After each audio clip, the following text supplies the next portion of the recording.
Hi, I just bought a Wormhole 150 and I want to unbox it. So come along with me as we open this $1,000 150 watt, I think 2 wide PCIe Express slots. So it's gonna be a lot of fun.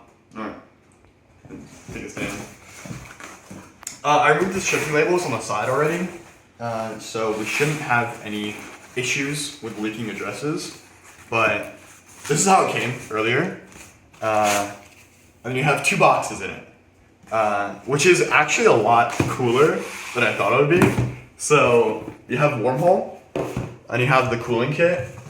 I still think that they use the incredibly loud blower, as they've been using constantly.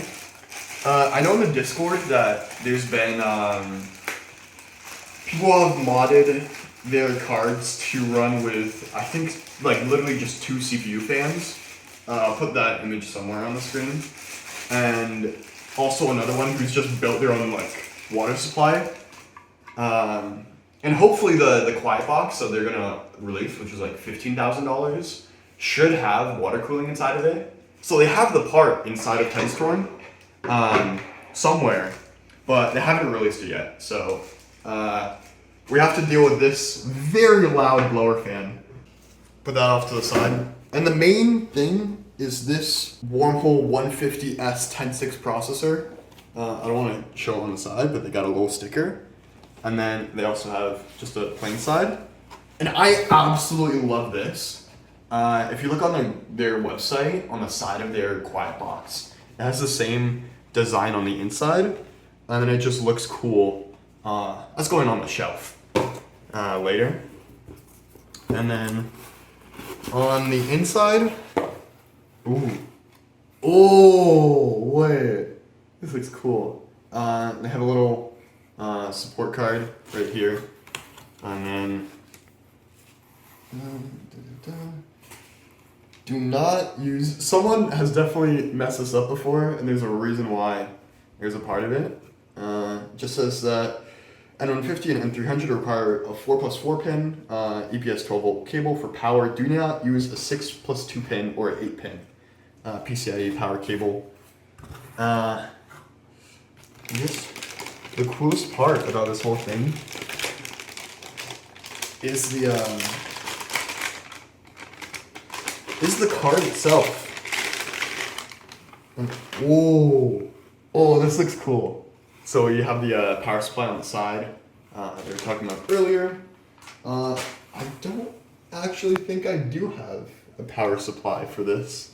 But yeah, has a cool little underside to it. What differentiates the n150 and the n300 is the number of just processors that they have.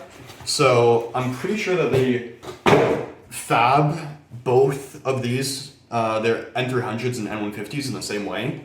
But if one of them is defective, then they would just remove one of the cores and then change around some of the like firmware and then only enable one of these. So you buy the same quote unquote card or like same PCB, but it only has one of the sides activated. You have the 2 Ethernet ports over here and then the PCIe part over here. And then I forgot what these 2 do. I think these are 2 more Ethernet ports. So you can do like a 4x4 connection. And then, yeah, you just got a bit of a heat sink in the middle. And it does look absolutely cool. PC case, and as I was going to take out the NVIDIA card that I have in here, I saw that it was 16 gigabytes. And it made me think like how much onboard memory do we have? And so I looked at the NVIDIA box and I was like, oh, it's 16 gigabytes GDDR6. And it has it like everywhere all over this box. You know exactly what you're getting.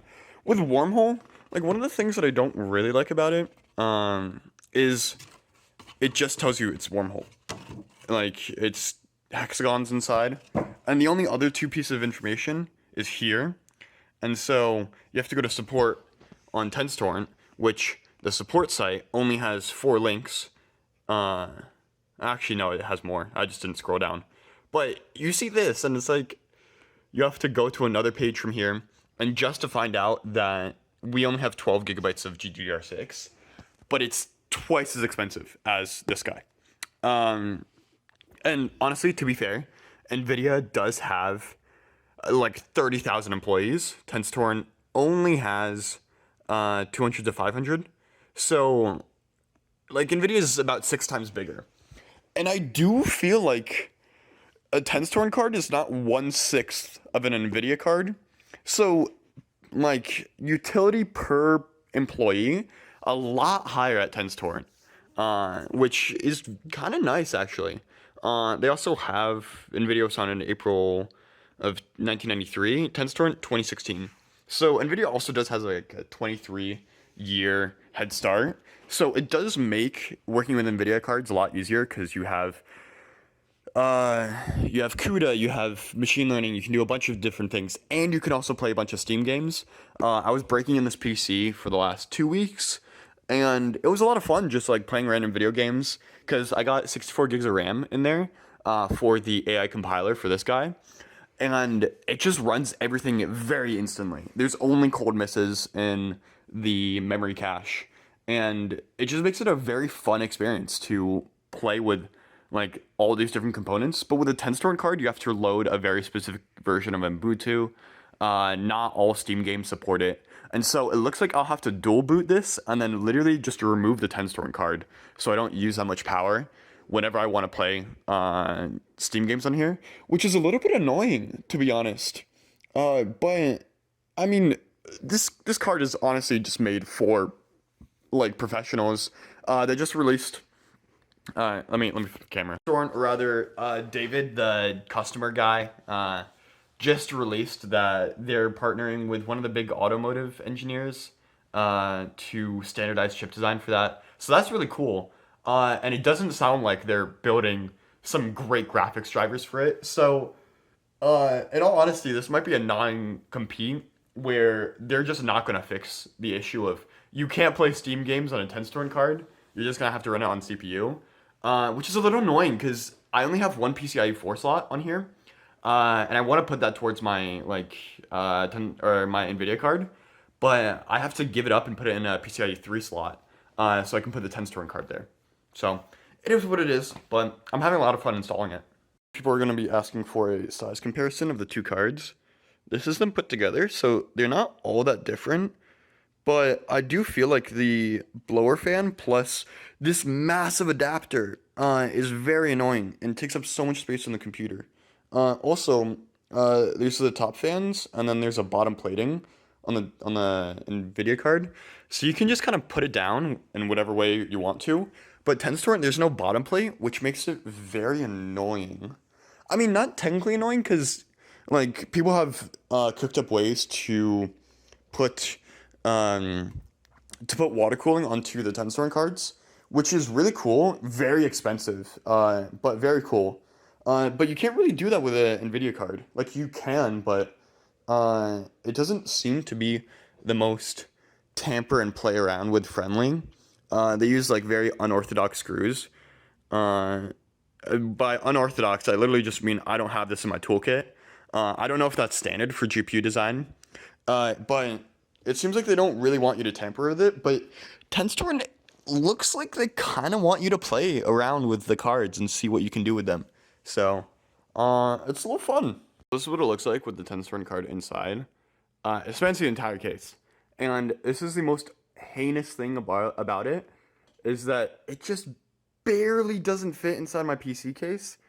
So, like, if I try to put this in, it just barely does not fit, which is the most annoying part about it. Like, now I have cracks in the case.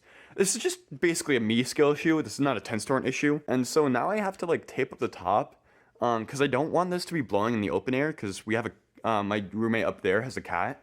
That's too much information for you guys. I do want to try to run this as quiet as possible. And I have heard and seen that the blower fan is very loud. I have the Tenstorrent card in there, and the NVIDIA card in there as well. And then this is terrible cable management, but just for boot, just hear how loud it is.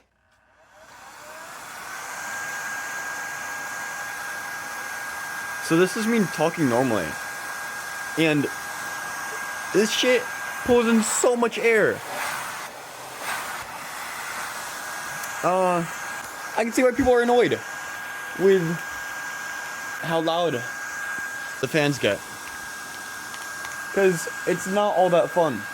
By the way, if you are on Windows, you do boot the Tenstorrent card, nothing really happens to it. Nothing happens to your NVIDIA cards. All that you'll see, I don't know if you can see it up there, but it's just unknown PCIe device. When you unplug the blower fan, this is how loud the PC is usually running. And it's just absolutely quiet. I have the PC set up right here. It's running Ubuntu 22 something. And I have the PC down there, which is running the Tenstorrent card with the blower fan on. And I have everything set up so that I can run TT Buddha on it. And so you have TTSMI up and running, has all the card information, the telemetry, which is actually really helpful and really cool to just look at. And then also the firmware on here. Very cool, very nice Tenstorrent. And I installed TT Buddha using their installation instructions, just to be told by people in the Discord that, like, yeah, Buddha's outdated, it's getting replaced. So this video might not be very accurate or relevant in the future because they're moving to an MLIR Tenstorrent stack. But I had some issues with setting it up, and so I posted in the Discord about just like general questions. And one of the guys got back to me within, I think, like 2 or 3 days. So very helpful community that they have here, and overall just very fun. The end of installing Buddha, which probably won't be the thing that you're going to install anyways. There's a smoke test that you can run, and so I'm just going to run it in this console over here. And then there's 2 methods for installing while it's doing everything and initializing all the backends. Fuck, dude. Everything's set up, made the virtual environment, and installed all the Tenstorrent required packages, so that this should just be able to run the smoke test at the bottom of the Buddha module,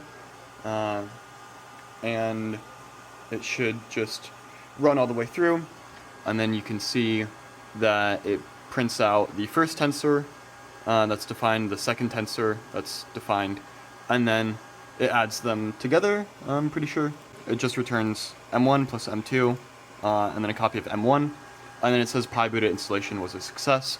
So I haven't run any like big LLMs on this, but it's pretty fun to use so far. Once you're done with running the initial smoke test, there's a bunch of different demos that you can run. So there's 5 beginner ones, and then there's more and more in here, which I think, Milan just built all of these different demos so that it's a lot more fun to use your Tenstorrent card, which I give it a thumbs up, honestly.